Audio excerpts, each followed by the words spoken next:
going to take Bay's shots for her. Loaded. Davon said. Davon said in the diary room, "Christmas is cancelled."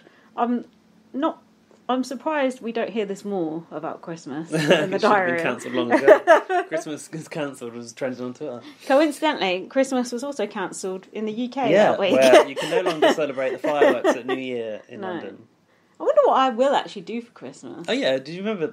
You saw that? Yeah, we watched the conference where that guy called in to there's like a government press conference. Like, it's not every day anymore, is it? It's just like when there's a new update. Just when something shit's about to happen. That guy called in and went, Prime Minister. Oh yeah. Is it positive? Oh yeah, that pesting guy. Is Christmas cancelled? Yeah. It's like, it's not EastEnders. It's like, Christmas is cancelled. But then suddenly, like, that was all the headline, wasn't it? Like, is Christmas cancelled in the UK? I think it is cancelled. What are they going to do, like, with, all the adverts they normally do in that, with all the families all around and stuff? They can't do adverts like that this year. Face masks on. They as soon as, like, lockdown happened, they were doing lockdown type of adverts, weren't they? I felt like the supermarkets responded real quick, so they'll be doing that, and it'll be, like, people on Zoom calls going, like, Happy Christmas. Fuck that. Coronation Street is just like... I've not seen what it looks like. It's like an infomercial at the moment. Everyone has... Every scene, someone has a face mask on and having a conversation. It's just annoying to watch. It's just like, okay, we get it. Just stop. Well, this is... Sorry to throw back to Supermarket Sweep, but that's one thing that they said about this series was they didn't want it to feel like it was... Good. The pandemic was the theme. It was like, we needed light entertainment and we needed to get on with it. Yeah. And I get it. Soaps and, like... they are kind of like sort of telling you what to do in a way, aren't they? It's like, if you've been affected by this issue, blah blah blah. It is like a moral, they have a bit of a social function, don't a moral they, and social steer. But it's like, so we just want to relax and forget about it. Fuck off. So yeah, we know to wear a face mask. Just go away. Well, actually, having said that, not everyone does. So Davon said about Christmas, she's so stupid when she left the room.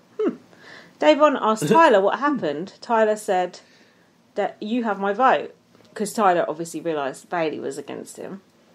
And Tyler said that he's going to fight to keep Davon. Only because he wants Bailey gone, because he's scared of her. Oh. Enzo said he's good friends with Day and Bay. David wants Bay to stay, as she can win comps more. Cody... Cody was called to the diary. Oh, yeah. That was a bit weird. He went, I'm going for my COVID test. And I thought, he's going to get like a secret power or something, didn't you? Yeah. Imagine that, you think it's a secret way, you open it like... Oh, God. That's bad news. Don't you think that's a really impersonal way to tell someone their relative has died? I mean... Yeah, you're right. I felt like it would have been a conversation off screen with a producer, not a letter for you to be reacting immediately on camera. No. I've never seen them do that before. Normally I feel like someone's always told them. I did not like that. It felt really wrong and inhuman. Even to Cody. Inhuman or inhumane? Both. Inhuman. I don't know, actually. God, I'm not used to having you correct. God, I was like having jacket.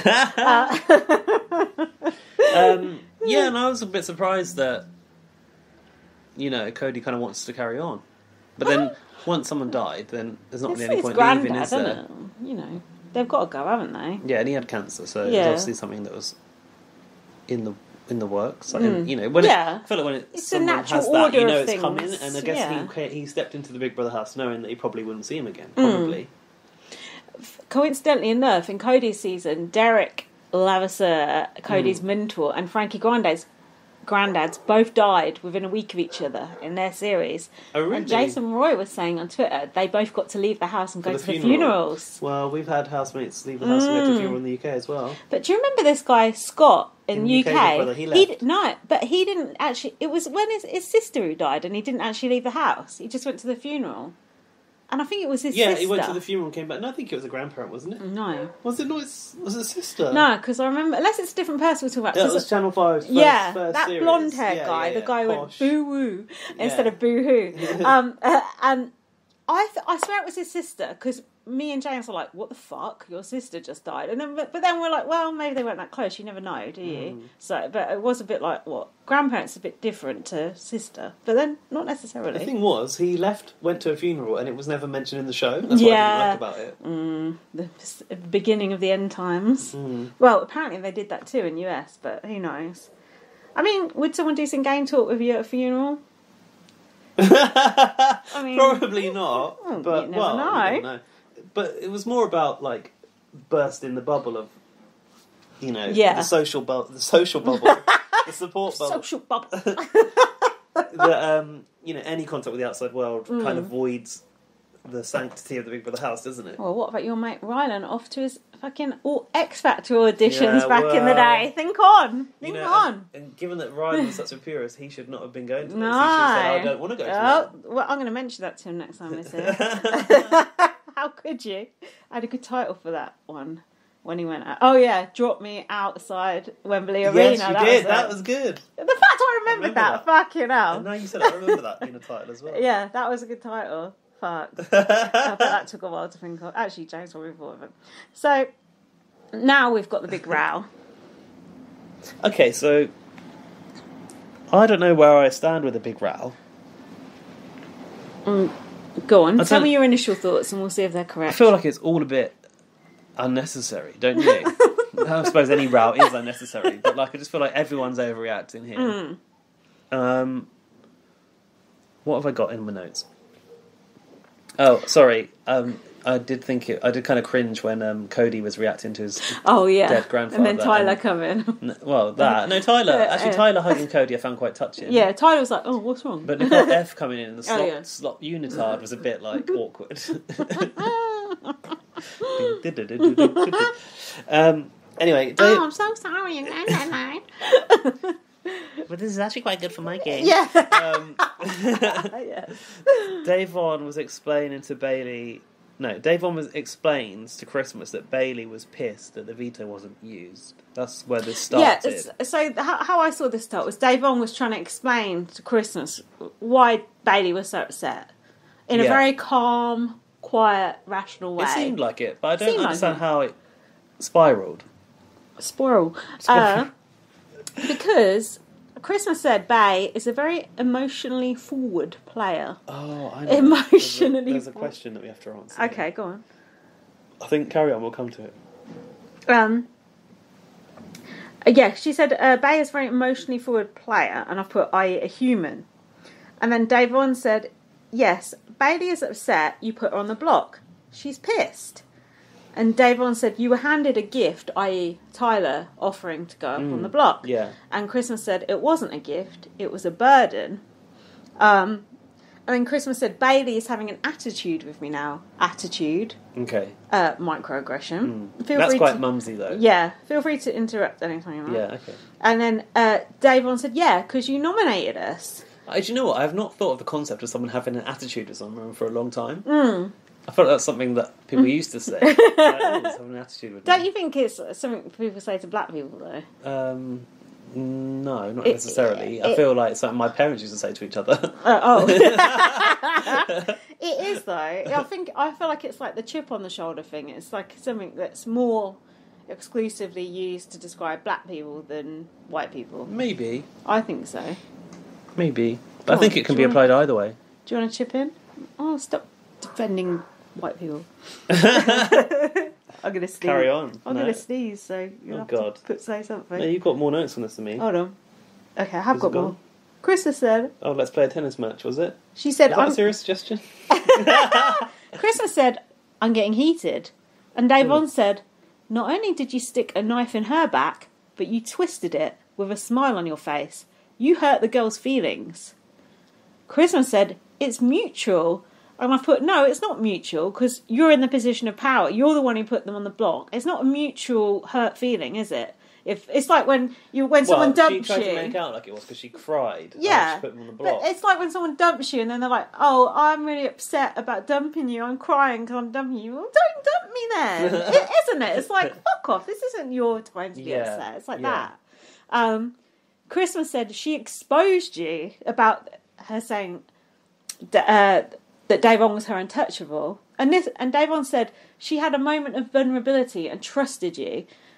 The whole thing is, Bailey felt like she could trust Christmas very, very closely. Who the untouchable was, and then it got turned on her. Exactly. So, of course, Bailey's upset about it, which is what Davon was trying to kind of explain in a very, very calm way, that they actually were up for working with Christmas. They were on her side, and they were kind of shocked when Christmas turned on them.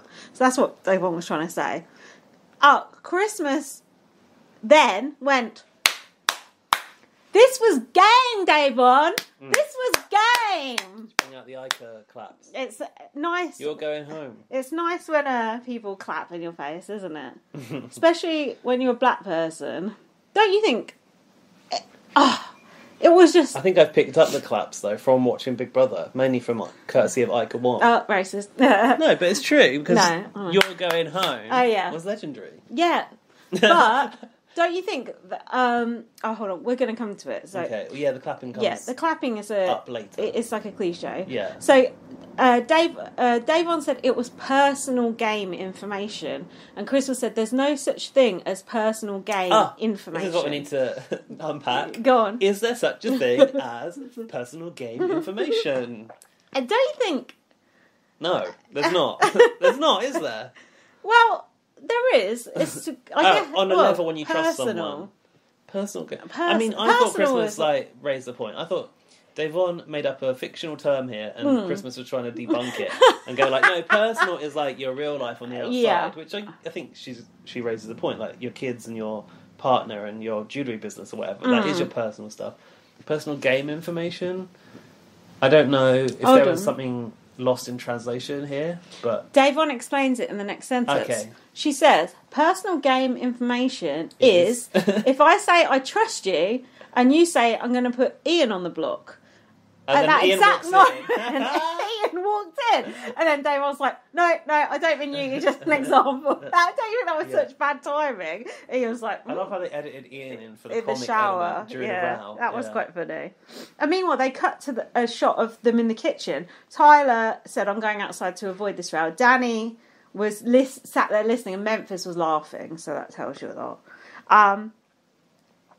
Davon said, bottom line is she trusted you. I think the personal game information, I think it just means it's like a divulging secret. What you want to do in the game because you feel comfortable. Yeah, it's just like confidential information, isn't it? What maybe Christmas was not willing to accept the definition and was twisting it as like personal means personal life outside of here. But that wasn't actually what... Oh, I see. That's why Christmas's head was going, I think. Whether she was purposely twisting that and making out like it wasn't a thing, like she hadn't done a betrayal, which she obviously has done a betrayal. I don't know, but yeah. At first I was like, this is nonsensical, personal game information isn't such a thing, but I get what you're saying now. I've heard the dictionary definition courtesy of Davon. This is a new Big Brother terminology. I've put Ian was rubbernecking in the shower here. Oh no. Prime Minister Boris Johnson says the second wave is coming in the UK. Oh no, there's not going to be. Please, no lockdown. Please, God. Rubbernecking, rubbernecking. That means you're falling asleep, doesn't it? No, it's when like there's a car crashing like this. Look over your shoulder, yeah. Oh, I thought rubbernecking was when you're falling asleep and your head is like wobbling. No, it's when you're like looking at something juicy going on. That's got another term, hasn't it? Car crash TV. No. That's something Big different. Anyway, Davon said, bottom line is, she trusted you, you took that information and ran with it. Said, this is Big Brother, Davon. That sounded quite like the way she said that. Did start shouting. Yes, she did. And Davon was not shouting. And then Bailey, like, tottered out of the diary and was like, just hi, like, everyone. Yeah, and then she was like, huh? Yeah, and then Bailey was like, her face was like, oh. And she come in, and she was, like, just sort of standing back, kind of seeing what was going on. Day said, you exposed her, you betrayed her. And she said, Christmas, I'm going to walk away. And she said, don't good night me, because Christmas is like good night. Yeah. And Christmas said, don't you worry, my door will be locked. I.e. you can't come to the HOH room. Or could it mean, I'm scared of you coming to maybe. the HOH? Maybe. To be honest, I didn't take it that way the first time I heard it, but I've heard other people saying that. And in the context of the other things she's saying... like, she wasn't open to any more discussions with David. She, like, you could probably derailed the opportunity to discuss. Yeah. Ian said, talk about worst possible time to ask for a towel. Yeah. I reckon Ted kicked Bailey out of the diary room at this exact moment to have the drama. What do you think? So this was when Bailey kind of picked up the argument with Christmas instead. It switched, didn't it? So Davon went into the garden and she was crying. Davon was like quite hysterical, crying, because wasn't she? she was, again, worried about how Her it would image, look if she blew up. Yeah. And she was like, this is what they wanted. They're going to be saying, this is what I wanted from day one, right? She said, why does she get to talk to me like that? If I